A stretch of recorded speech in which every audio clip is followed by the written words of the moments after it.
Halo sahabat belajar, hari ini saya akan melakukan praktik mengajar saya di kelas sebagai aksi nyata saya melakukan pembelajaran yang berpihak pada murid, yaitu pembelajaran berdiferensiasi, terintegrasi pembelajaran sosial emosional.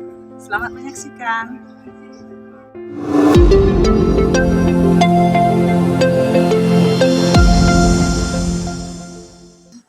Good morning everyone. How are you today? I'm very well. Baik, sebelum kita mulai hari ini, doa dimulai. Doa selesai. Baik, adakah yang absen hari ini? Coba diperiksa kelahiran ayahnya, kelahiran bapak ibunya. Ya, supaya kita fokus benar mengikuti pembelajaran kita hari ini namanya, maka kita mulai dengan latihan stop.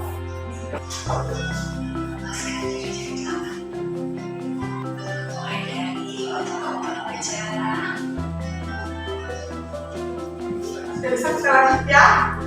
Siapa yang suka mendengar cerita? Oh, semuanya.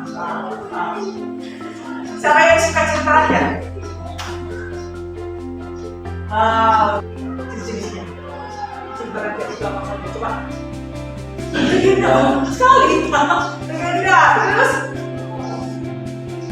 Ya, dongeng atau fairy tale ya. Mitos. Jadi banyak contoh cerita rakyat salah satunya tadi legenda. Siapa yang tahu apa yang dimaksud dengan legenda? Ya, coba pikir. Iya, asal-usul sebuah daerah. Nama saja contoh legenda rakyat Indonesia. Iya, asal-usul danau Toba. Next. Ya, maling kuda. Good. Iya, betul. Tangkuban perahu. Wow, banyak ya. Legenda rakyat itu selanjutnya dalam teks apa? Teks naratif atau dalam disebut naratif teks. Kita akan belajar menganalisis sosial teks dan unsur kebahasaan dari teks naratif berbentuk legenda rakyat, menunjukkan sikap sosial dan emosional melalui aspek kesadaran diri, pengelolaan diri, kesadaran sosial, dan keterampilan generasi. Model pembelajaran yang kita terapkan hari ini itu discovery learning. Akan ada nanti diskusi kelompok dan presentasi. Manfaat pembelajaran kita hari ini belajar legenda rakyat, memahami lebih banyak budaya, mengenal banyak kosakata yang baru, melatih kepekaan emosi. Di akhir pembelajaran kita akan melakukan penugasan berbentuk uraian. Udah siap untuk belajar hari ini ya? Di mejanya sudah ada tersedia NKPD. Coba perhatikan ada di situ sebuah teks naratif, atau kalau lebih suka nonton videonya, dibuka saja di Google Site yang sudah saya bagikan di Google Classroom. Di sana ada disajikan dalam bentuk video, dalam bentuk audio, dalam bentuk PDF. Google Site-nya bisa langsung dibaca. Kalau tidak suka ini menyentuh langsung ceritanya, bisa langsung ke KPD-nya. Kemudian itu legendanya juga ada dua macam. Itu ada legenda dari Indonesia, ada legenda dari luar negeri atau mancanegara. Jadi boleh dipilih di Google Site-nya. Ngapain stimulasinya? Yang pertama, coba temukan 5 kata baru atau vocabulary yang baru dari teks yang kamu baca atau yang kamu tonton. Ya, jadi bisa dicari artinya di kamusnya ataupun di Google Translate. Once upon a time, in that village, there was a beautiful girl named Ella. A wise king who had a beautiful daughter. Her name was Dai Young-soo-bi. Siapa yang sudah bisa memberikan kosakatanya? Ayo, coba cerita. Ya, satu aja ya, satu orang gitu. Semuanya famous, artinya terkenal, famous.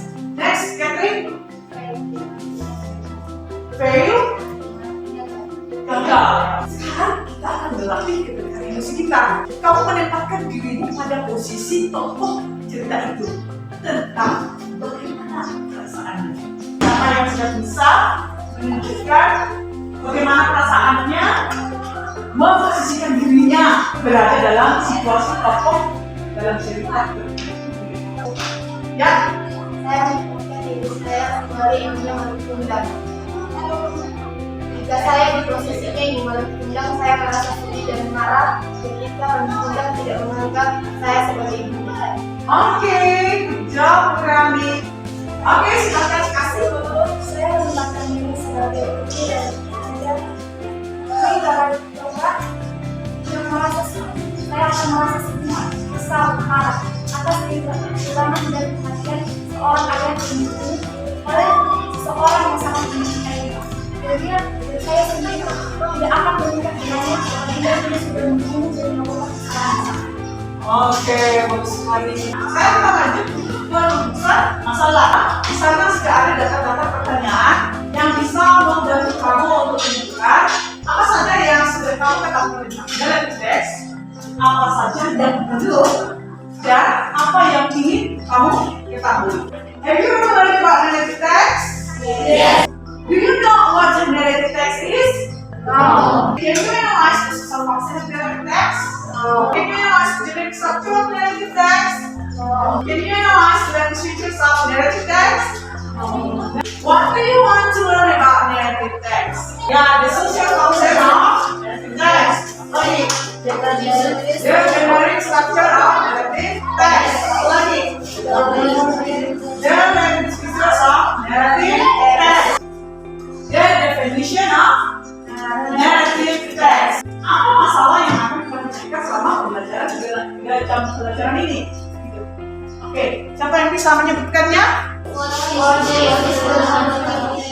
Okay, what is the definition of narrative text? The next, number 2. What is social function of narrative text? Okay, Mika. What are the language features of narrative text? Kita sudah menemukan 4 rumusan masalah yang akan kita pecahkan melalui diskusi dan presentasi hari ini. Pengumpulan data. Jadi silakan bekerja nanti di grup. Berapa orang semuanya?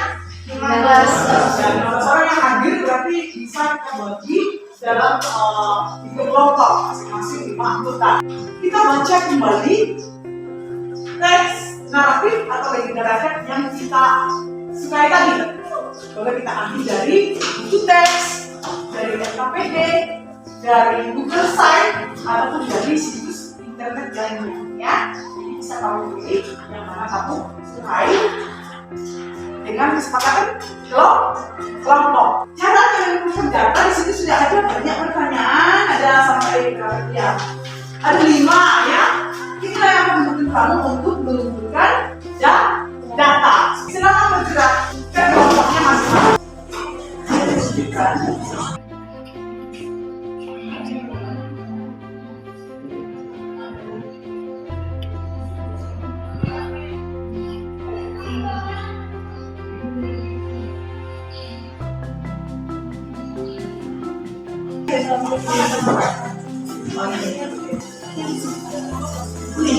Oh ini kanan ya?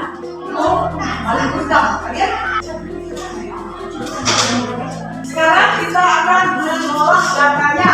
Lihat di LKPD-nya, di tahap pengolahan data, ada di sana isian yang isi dari yang sudah dikumpulkan data tadi kita olah ya. Untuk kelompok. Setelah kita olah, maka kita akan menjadikannya dalam bentuk presentasi. Jadi nama yang di LKPD nama tanpa menjadi presentasi. Terserah kalian mau bentuknya gimana?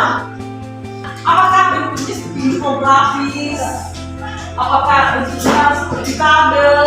Apakah bentuknya seperti mind map? Sesuai dengan minat kalian. Dari itu warnanya.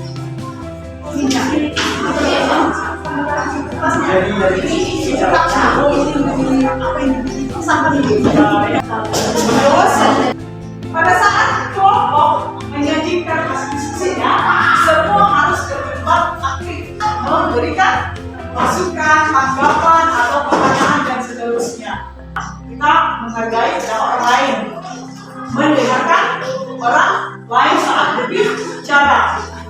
Kemudian ada pembagian tugas. Melaksanakan tugasnya dengan tanggung jawab. Only everyone here wants to gain like our situation. The person has to be the lesson of the government framework. Number 1. Silakan. Kenapa nggak dibuat dalam bentuk provinsi aja? Misalnya seperti Provinsi Jawa Timur. Terima kasih atas pertanyaannya. Bagi kami yang menjawab pertanyaan dari Nika, kami membuat tempatnya kerajaan atau putri karena putri kerajaan lebih familiar dengan istana. That's all our presentation. Thank you for your attention. Problem, Sankuria who intends to marry his own. If you have any question or comment, please raise your hand. Saya akan memberikan saran untuk kelompok B yang menceritakan cerita rakyat Sankuria. Saran saya adalah, bukankah di saat menggunakan atau menentukan konsep waktu, bukankah lebih baik kalian membuat atau menjelaskannya itu dengan cerita zaman dahulu atau menyebut dengan dahulu kala? Kasih tidak nampak ini kalau seperti legenda gitu. Karena legenda itu pasti terjadi zaman dahulu, once upon a time. We are from C. We like to present the revolution of our discussion. Legenda Maling Kunda. The title of the text. The legend of Maling Kunda is what is present. Ya kan? Saran dari kelompok kami, selainnya ciri kebangsaan, dari penyertanya di tahap kedua atau sempat. Terima kasih atas tanggapan dari saudara Wulan karena kami seperti itu. Nah, sekarang kita akan menjelajahi. Jadi kita akan melihat hal-hal yang sama dari grup A, B, dan C. Tapi karena kita sudah menunjukkan jawaban untuk pertanyaan yang sudah kita rumuskan. Siapa yang bisa menyampaikan ke kita what is the definition of narrative text? Oke, Nika. Narrative text is a text that contains imaginary stories, fairy tales, or true stories that have been exaggerated. Oke, good. Semua setuju ya? Oke. Next, what is the social function of narrative text? Oke, kasih. To entertain the readers or the listeners. Okay, next, number 3. What is the generic structure of narrative text? Okay, Rita. Orientation, communication, resolution. Okay, semua setuju ya? Dari ini presentasi kita. Kemudian, what are the language features of narrative text? Prose, type of time, simple past tense, Okay, good job. Jadi sudah terjawab semua pertanyaan. Jadi semua masalah kita dalam pelajaran itu sudah terjawab. Sampai di sini adakah yang tanyakan? Berarti semua sudah jelas. Hari ini kita sudah belajar menganalisis fungsi sosial, teks dan fungsi permasalahan dari teks adaptasi legenda rakyat. Yang pertama tadi The Legend of Prambanan Krempel, kemudian The Legend of Penangkuban Perahu atau Sankuria, kemudian The Legend of Maling Kunda. Ya, hari ini semuanya bersamaan, kalian semuanya luar biasa. Nah, kita akan melakukan refleksi pembelajaran sudah ada di KPD yang kali ini sekali. Ada di situ pertanyaan-pertanyaan yang membantu kamu untuk melakukan refleksi. Untuk penilaian, kita ada penugasan. Itu sudah ada saya buat di Google Classroom.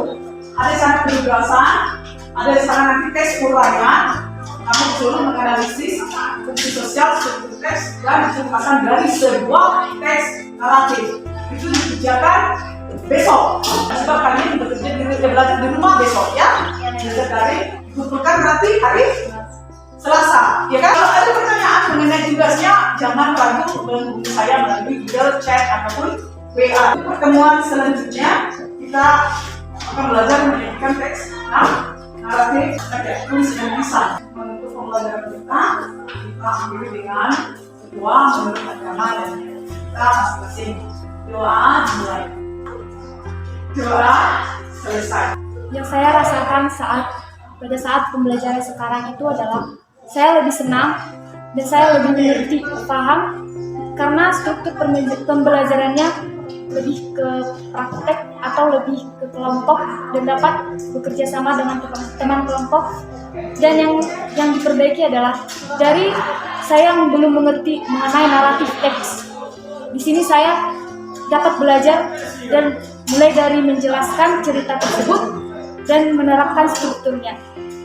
Dan hal yang menurut saya baik dalam pembelajaran hari ini adalah karena di sini saya dapat bersosialisasi dengan teman kelompok atau memberikan saran, memberikan komentar kepada kelompok lainnya, sehingga di sini juga saya dapat mendapatkan hal-hal baru seperti mendapatkan tanggapan dan penerapan belajar atau struktur teks naratif yang lebih baik. Terima kasih. Menurut saya dengan belajar seperti ini, saya dan teman-teman lebih mudah memahami karena dengan adanya presentasi dan kerja kelompok, dan juga dapat melihat dari teks, video maupun audio. Jadi lebih mudah dipahami dan dimengerti. Dan penerapan presentasi menurut saya dapat melatih kemampuan untuk berpresentasi dan juga untuk berbicara dan kepada orang lain. Dan juga tadi tentang belajar ketenangan diri untuk dapat menenangkan diri. Itu saja menurut saya. Terima kasih. Yang perlu diperbaiki menurut saya supaya teman-teman lebih bekerja sama lagi dan lebih fokus untuk belajar. Yang saya rasakan saat merencanakan pembelajaran hari ini, saya merasa bersemangat sebab saya penasaran dengan bagaimana respon siswa saya tentang pembelajaran hari ini. Dalam perencanaannya, resiliensi saya sebagai pendidik benar-benar diuji sebab pembelajaran hari ini adalah pembelajaran yang berpusat pada peserta didik, di mana saya harus membuat pembelajaran yang berdiferensiasi, di mana pembelajaran harus saya sesuaikan dengan profil belajar, kesiapan belajar, dan minat belajar siswa. Kemudian saya juga mengintegrasikan pembelajaran dengan pembelajaran sosial emosional dalam pembelajaran. Yang saya rasakan saat pelaksanaan pembelajaran hari ini, saya merasa bersemangat, saya bahagia, saya merdeka, sebab saya melihat anak didik saya merasa merdeka juga, merasa bahagia, saya merasakan apa yang mereka rasakan hari ini. Saya merasakan ada sesuatu yang berbeda dalam pembelajaran ini, sebab pembelajaran berdiferensiasi ini benar-benar memfasilitasi siswa, mengakomodir siswa sesuai dengan kesiapan belajar mereka, profil belajar mereka, dan minat belajar mereka. Saat saya juga mengintegrasikan pembelajaran sosial emosional dalam pembelajaran ini, saya melihat siswa merasa tenang dan fokus. Saya juga sebagai guru merasakan ketenangan dan kefokusan mereka dalam pembelajaran. Saya merasa telah mencapai tujuan pembelajaran hari ini dengan baik, dengan rasa merdeka. Yang perlu saya perbaiki di masa yang akan datang adalah saya akan lebih banyak menemukan ide-ide kreatif untuk memfasilitasi proses pembelajaran di kelas lebih menarik, lebih sesuai dengan kebutuhan belajar siswa. Saya juga akan mengundang rekan guru untuk melakukan observasi dalam proses pembelajaran saya, sehingga saya bisa mendapatkan umpan balik dari rekan guru, tidak hanya dari siswa, sebagai perbaikan bagi saya, bagi proses pembelajaran yang saya lakukan di hari-hari yang akan datang.